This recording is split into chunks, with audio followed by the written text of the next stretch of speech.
Dad, it's a blackout. A blackout? Oh, every time Santa and I get together, it's a disaster. Oh, no, the power's out? We'll miss Fox Celebrity Boxing. I heard tonight they have Ed Bradley versus Mr. Ed. It's terrible. All the traffic lights are out. Driving sure is dangerous. Yeah, tell me about it. I got some yuppie jerk-off headed right for me, yakking away on his cell phone. Huh, I hear that. I got some big shot barreling down on me. Hey, who you talking to, your boyfriend? Hey, jackass, your voice sounds familiar.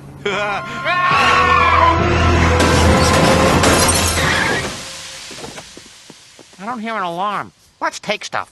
In an age when so much of our lives are conducted online, cyber attacks must be treated as a serious threat by our leadership at the highest levels. We can't let this go unanswered. That means making clear and publicly who is responsible for the attack and taking meaningful steps to hold them in account.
I would like to introduce our first prominent guest and distinguished speaker, the Prime Minister of the Russian Federation, Mr. Mikhail Mishustin. He is a politician who appreciates the potential of innovation and the importance of technological breakthroughs for the well-being of our country. It is a great honor that he is opening our conference for the second year in a row. Prime Minister, it is my privilege to welcome you here today. Dear colleagues and friends, I'm delighted to welcome you to the International Online Cybersecurity Training. It has now been 4 years since this unique event started bringing together millions of viewers from around the world. It attracts attendance of recognized experts and high professionals, as well as leaders of global corporations and international organizations, representatives of IT giants such as IBM and Microsoft, experts from Kaspersky Lab, Rostelecom, Ozon, and other known companies. And of course, Russian and international banks are also here. Dear audience, let me introduce our next distinguished guest, whom we are honored to have for his welcoming remarks, the founder and executive chairman of the World Economic Forum, Professor Klaus Schwab. Allow me now to reflect on today's theme, which is to develop secure digital ecosystems. It is remarkable how quickly this goal has become so important around the world. 3 years ago, we initiated our Center for Cybersecurity at the World Economic Forum. We recognized already then the crucial importance of cybersecurity as a global issue and as a corporate challenge.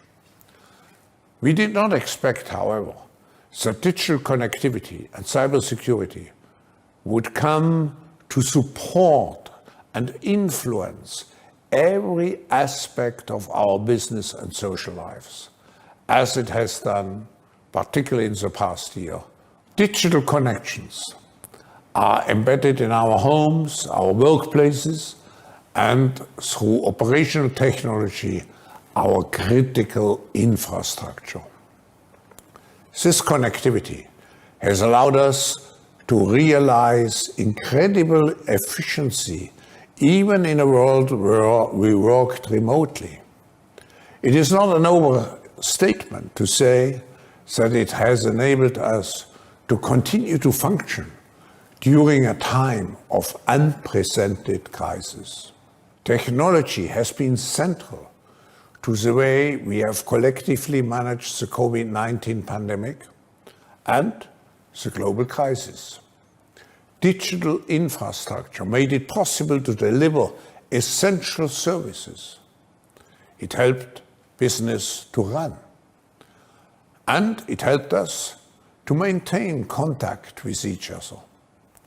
Digitalization has thus helped to solve some of the major hurdles put in place by the pandemic. But it has also opened us up to new challenges. One of the most important among them is how to ensure digital technologies and communications are safe, secure, and trustworthy. Many technology leaders have noted that within a few short months, we have achieved advances in digital transformation that might otherwise have taken years. But this digital dividend of the COVID pandemic is fragile. Cyber incidents can undermine the trust in key online services, and they could derail adoption of socially valuable innovations. The World Economic Forum's Global Risk Report includes cybersecurity failure and IT infrastructure breakdowns in its top 10 risks, both by likelihood and by impact. The implication is clear. A lack of cybersecurity has become a clear and immediate danger to our society worldwide.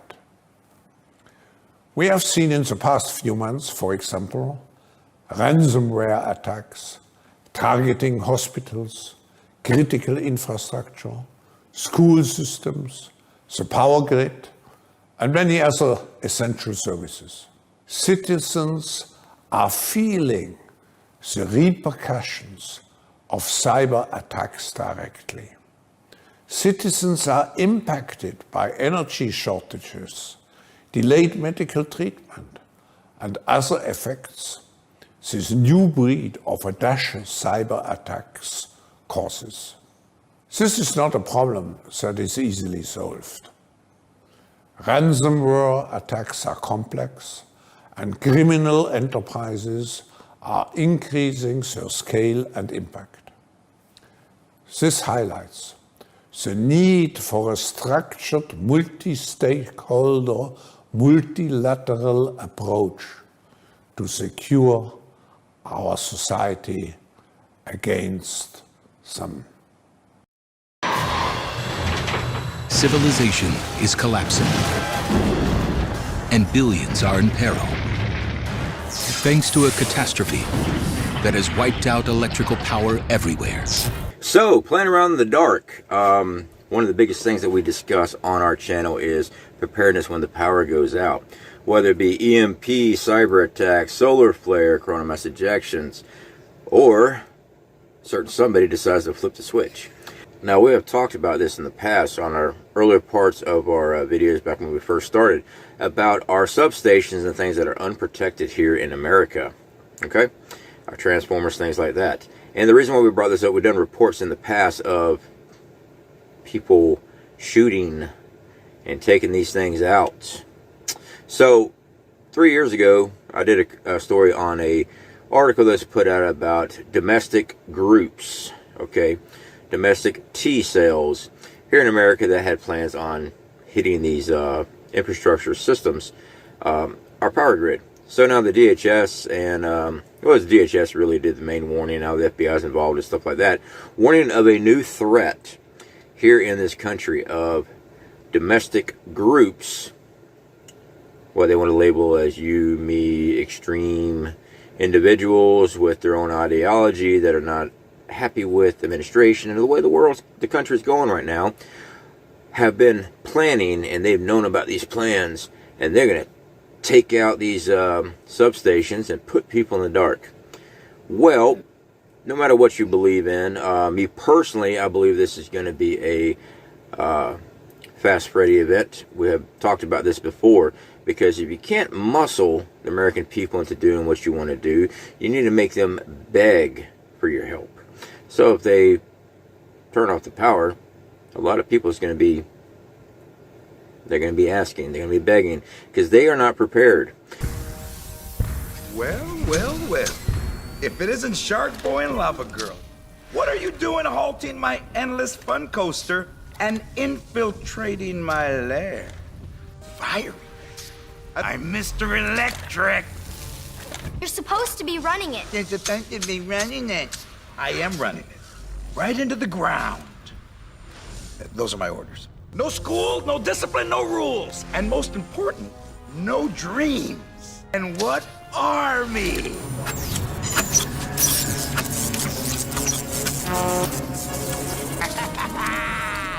You're warning about the cyber pandemic. How much worse did the COVID-19 pandemic make all of this as the digital economy moved online? Good afternoon. Great to be here. And indeed, the COVID period made ransomware much, much worse than it was before. We've seen an attack of over 93% in ransomware attack compared to a year ago. You've quoted the average ransom that's being paid, which is not trivial anymore. We were talking about starting from hundreds and thousands of dollars on enterprises and going up to tens of millions of dollars on paid ransom. What are the consequences of all this, besides the fact that companies and potentially governments are going to have to pay these ransomware attacks or pay up in Bitcoin to get their data? What ultimately is going to happen with all this data that's been stolen? I think the first, many of these attacks are activated by private organizations, private criminals, but some of these attacks are also behind them. There is government-sponsored attack. And second, I mean, we've already seen with the Colonial Pipeline and with many others, it's not just stealth of data. It's shutdown of critical infrastructure. And we've seen it with Colonial Pipeline. We've seen it with hospitals.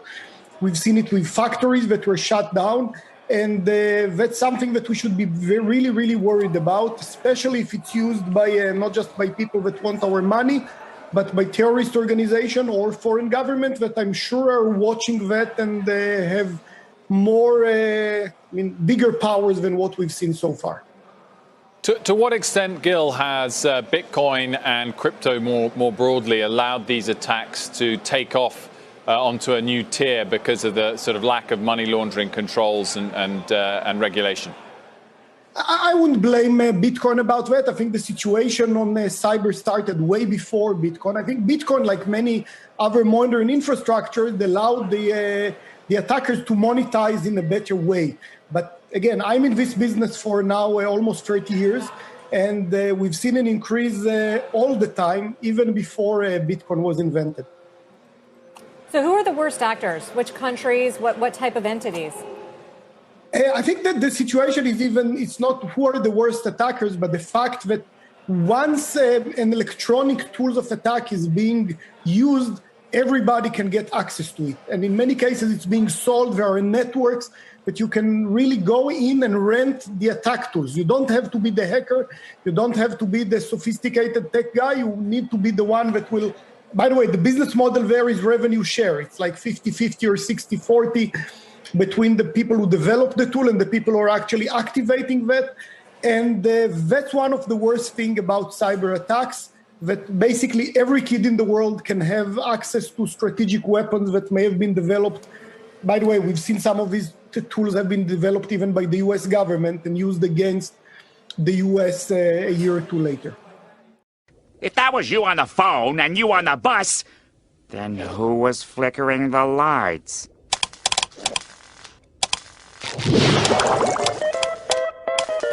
Nosferatu! So I've been reading the comments today about Russia is pulling back their troops. There's nothing to worry about. I told you so. Yeah, no. All right, so they said that they're going to start pulling back troops and take them back to the bases after the drilling was done.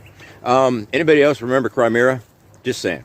Also, I want to go ahead and let you know that they are warning America right now, prepare for cyber attacks on our infrastructure.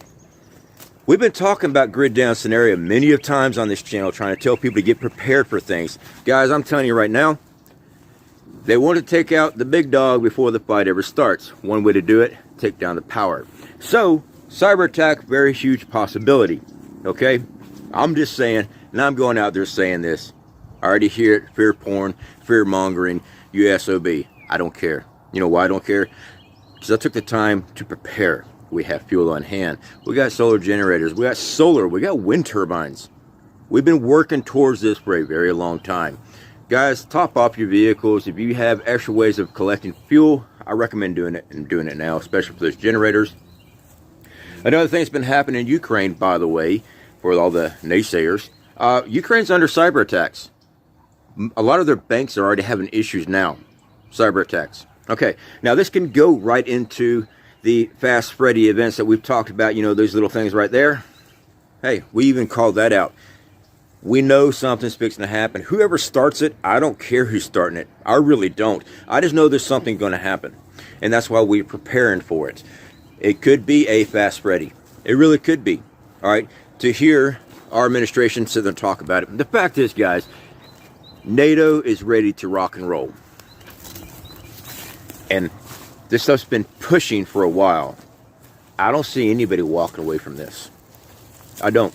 I think it's fix and pop off. Get your stuff in order. We've been talking about this for a very long time. If you want to unsubscribe to me, unsubscribe from me, that's fine. I'm here to teach people and tell people to get ready and prepare for things. That's what we do. That's what we show.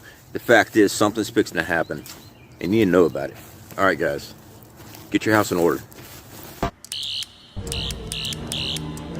This one's benign. Hey, who turned out the lights? Oh, wasn't that fine? No, seriously, turn them back on. They are on. I can't see a ruddy thing. Hey, turn around. What's going on? Why can't I see? Is the power gone? Are we safe here? Dave, I want you to stay still. Absolutely still. Dave, can you hear me? You all right? Talk to me, Dave.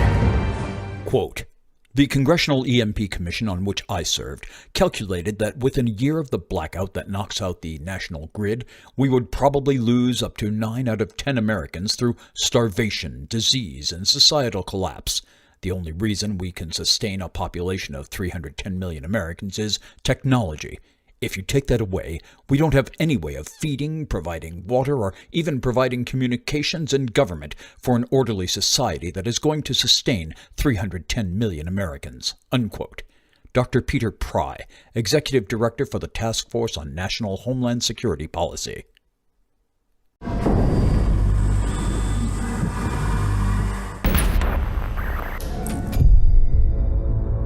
What's going on? Just a power outage. I'm gonna drive into town and see what's going on.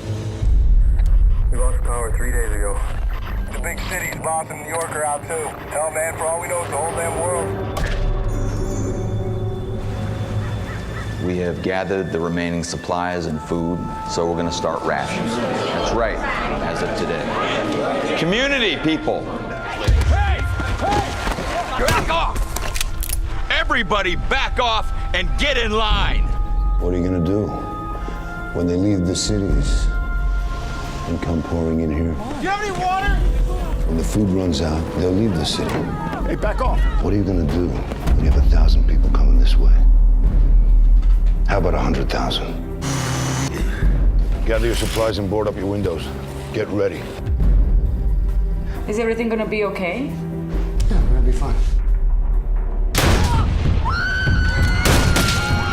We'll be taking the food. We'll be taking the truck. Can't you feel it? It's already begun. We need food and water. No! Please leave her alone! The next one we find is mine. It's not the darkness with the lights off we need to be afraid of. It's the darkness when the lights are on. Please, I've been hurt. Please, someone open the door, please. Please, I'm really hurt.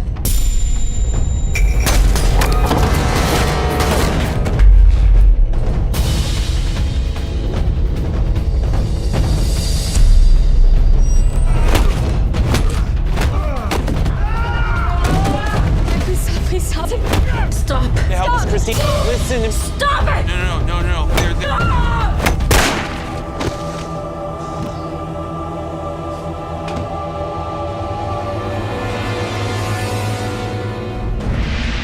There's a good world out there. There's good people. Don't give up on the world. No!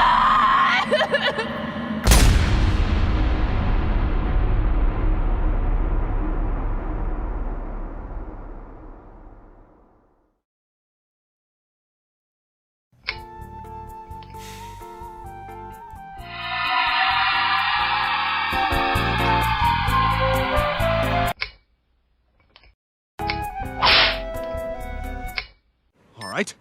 Hey, God. Not me. You can't say that. No.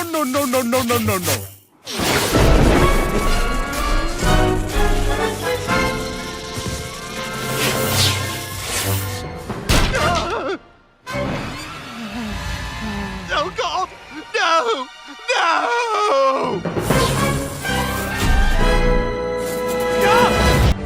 Are you my mommy? Mommy. Mommy. Are you my mommy?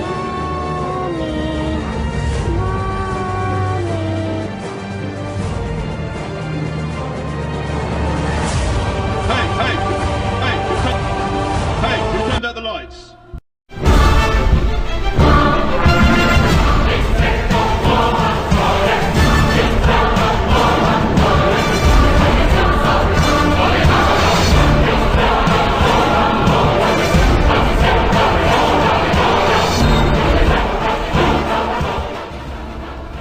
Hey, who turned out the lights?